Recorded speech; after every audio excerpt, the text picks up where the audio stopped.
A hearing about the future. White House Council on Environmental Quality has proposed for implementing the National Environmental Policy Act, NEPA. Over the concern of climate change. A look into Lee. It's going to be a surge in here. There's going to be some serious waves in here. And who should be prepared for its arrival. And going back to the classroom for boaters. It upsets me, and I'm not going to go get a card. These stories and more coming up on Newsbreak. Hello, South Florida. I'm Samantha Gutierrez. And I'm Julian Davis. Today is Friday, September 15th, 2023. Live from the Lee Caplin School of Journalism and Media in North Miami, this is Caplin News. It's not the president being indicted, but his son, who is being accused for 3 charges. History was made yesterday with the son of a sitting U.S. president being indicted on charges related to a gun he bought in 2018. Paloma Pimentel from our D.C. Bureau reports how the charges came about. Mr. Biden agreed to enter a plea agreement in federal court earlier this summer for 2 federal tax misdemeanors from the past and a gun charge back in 2018. The gun charge would have been dropped in 2 years if Mr. Biden pleaded guilty to the tax misdemeanors, passed regular drug tests, and avoided legal trouble. However, after investigations revealed that Mr. Biden lied on the federal ATF form that was required for his gun purchase in Delaware by swearing that he wasn't using or addicted to any illegal substances while he was allegedly struggling with an addiction at the time. His plea deal was rejected by Judge Marilyn Noriega, who was nominated to the bench by President Donald J. Trump in 2017. There is no official day for Biden's arraignment, but the federal crimes of lying on an ATF form and possessing a firearm while allegedly consuming drugs can lead Biden to face up to 25 years in prison and $750,000 in fines. On top of this, Attorney General Merrick Garland promoted the U.S. Attorney overseeing the investigation, David Weiss, to special counsel status, where he will further probe Mr. Biden's case. Even with a looming gun charge, prosecutors are still weighing whether to charge Biden with tax crimes in California or Washington, D.C. I'm Paloma Pimentel in Washington, D.C., reporting for Caplin News. Plans in place this morning to host a Republican presidential debate here in South Florida. The third Republican presidential primary debate will take place in Miami early November. Both NBC News and Salem Media are in the process of potentially hosting the debate.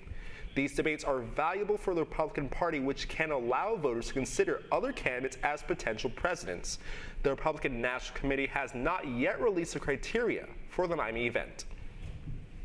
A hearing on the Hill featuring an environmental expert from FIU. DC Bureau reporter Hawa Izel is in Washington this morning. We have serious concerns with many of the topics we discussed. On Thursday, the Congressional Committee on Natural Resources Subcommittee on Oversight and Investigations held an oversight hearing entitled Examining Systemic Government Overreach at the Council of Environmental Equality. 5 witnesses were called to testify at the hearing on Capitol Hill, including FIU's Director of Environmental Finance and Risk, Research Professor Mario Loyola. Well, I was invited to testify on a new set of rules that the White House Council on Environmental Quality has proposed for implementing the National Environmental Policy Act, NEPA, which is what governs environmental impact assessment that agencies have to do whenever they do anything to impact the environment. The committee plans to reconvene soon in efforts to come to a consensus on future legislation regarding environmental justice. In Washington, D.C., Caplin News, Hawa Izel. This morning, Hurricane Lee is heading toward landfall in the U.S., and the National Hurricane Center warns of a potential life-threatening storm surge. The Northeast is expected to feel the impacts from Boston, Massachusetts to Portland, Maine today or tomorrow, with the Canadian Hurricane Center also issuing warnings. The Southeast U.S. could see dangerous surges from Florida to the Carolinas. There's going to be some serious waves in here, and that breakwater right there doesn't really protect the surges. Maine's Governor Janet Mills said residents should exercise caution and to take common sense steps to ensure they have all they need to stay safe. Meteorologists say that if the storm weakens, the area will still be impacted. Survivors of the devastating earthquake that hit Morocco are struggling to get back on their feet this morning. CNN's Nada Bashir has more on how humanitarian organizations, both local and abroad, are aiding those who are left without food and shelter by the tragedy. Sheltering from the sweltering September heat, survivors of Morocco's earthquake spend another day coming to terms with the tragedy that has befallen this shaken community. Temporary shelters for those left homeless by the earthquake have been set up across this region. Many of the tents that you can see here have been supplied either by the Moroccan government or by local organizations and charities. But the Moroccan government has also requested assistance from members of the international community. And we've seen these international teams on the ground providing support not only on the search and rescue front, but also with the humanitarian relief efforts. The immediate priorities for our team is always saving life.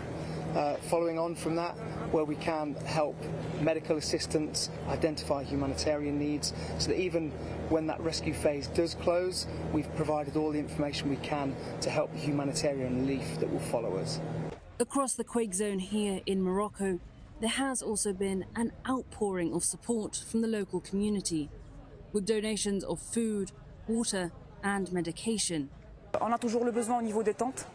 But volunteers here tell us they still need more tents and, crucially, long-term support with the rebuild effort. The government says the reconstruction of homes lost in the disaster is a priority. But for so many impacted families, there is no telling how long it'll be before they have a real home to return to. Nada Bashir, CNN, in Amizmiz, Morocco. The U.S. Agency for International Development is now set to provide an initial $1 million in humanitarian support to Morocco. The agency has also sent an assessment team to the country to assist on reconstruction efforts that may, within it, say it will require some long-term support. Stray animal overpopulation is an ongoing problem here in Miami-Dade County that is currently on the rise. Caplin's Caplin Guevara visited the veterinarian clinic and spoke with pet owners.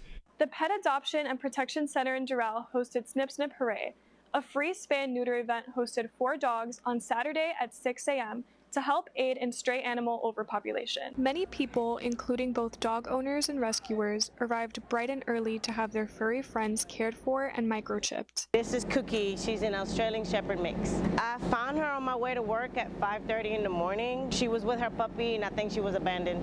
It is typical that wandering dogs are in close proximity to their homes, so it is encouraged to contact the Miami-Dade County Animal Services, because they will provide free necessities for the dogs. On average, nearly 83% of fostered stray dogs are reunited with their owners, whereas those taken to shelters, chances decrease to 20%. In Miami, it reaches down to 10 to 12%.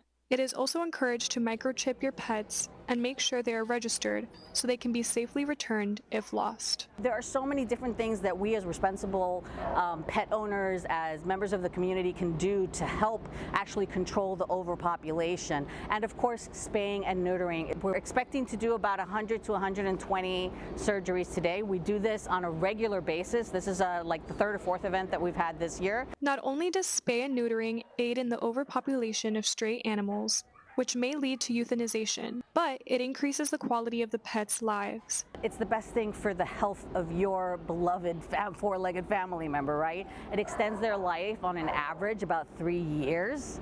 So think about it. What wouldn't you do to have an extra 3 years with your best friend, right? Microchipping services and spay-neutering surgeries are performed 7 days a week with an appointment and cost $40, but can be done at no cost for those who qualify. The Miami-Dade County Animal Services hosts several events throughout the year in partnership with the Miami Veterinary Foundation in order to control the rising numbers in overpopulation.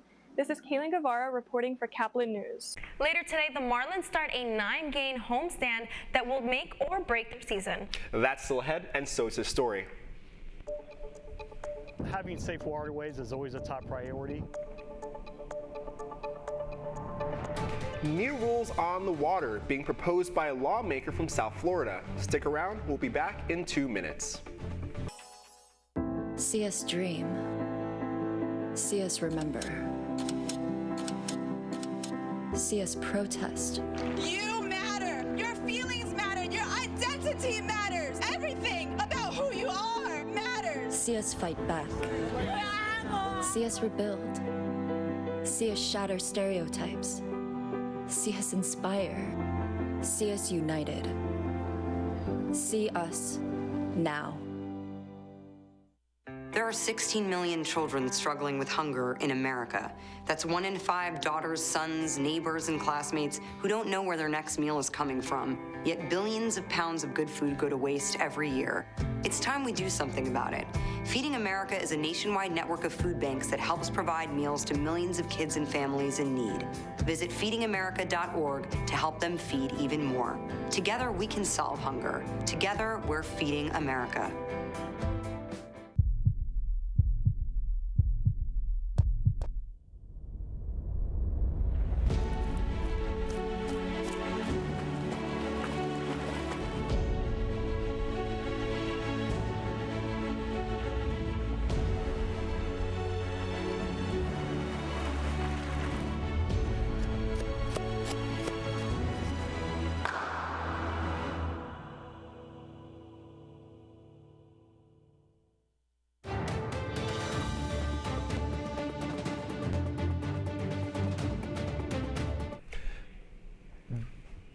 The next time you set sail here in the Sunshine State, it may be with a new set of boating rules. A new state bill proposed by Miami lawmaker could require all boaters to take a boating safety course before heading out on the water. Currently, Florida law requires anyone born after 1988 to pass a boater safety course. Those born before then are grandfathered in and not required to take it. The bill would remove the age exception. Education of how to operate a boat is not going to be in the classroom. It's going to be an operating hands-on experience. The course takes a couple of hours, and the bill would make it easier to prove you passed, creating a designation on your driver's license. The bill, proposed by Miami Republican State Senator Elena Garcia, also targets boating under the influence, which would require convicted offenders to carry boat insurance. The Marlins ended their fourth matchup with a disappointing loss against the Brewers. The Marlins started with a big sacrifice hit from Jesus Sanchez, which then led to Luis Arias scoring from third base. Marlins Jacob Stallings got a hit into left field. These were not enough, though, to earn the Fish a victory and instead earn them a loss. The final score was Marlins 2, Brewers 4. The Marlins will go against Atlanta Braves tonight at 6:40 p.m. to start their 4-game series. So you're watching Newsbreak, and we'll be right back. Severe weather can strike anytime, anywhere, but there's a simple way to stay safe. Hey, Jim Cantori here. I stay safe in dangerous weather by planning ahead. You can stay safe too with a few easy steps. Build an inexpensive kit with supplies for your family's needs. Write down important information like phone numbers and medications. Always talk with your family, and remember any pets in your planning. Be ready, be safe. Start your plan today at ready.gov/plan.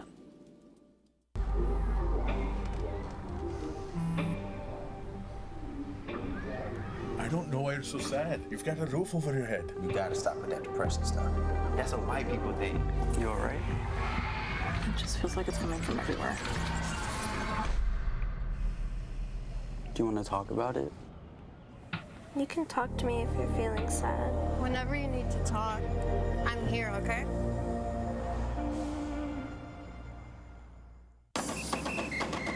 If you're buzzed and doing this,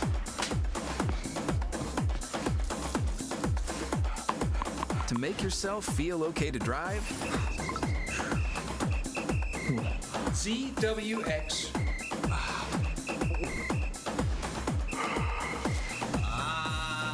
you're not okay to drive. YGKLVW. Regular you.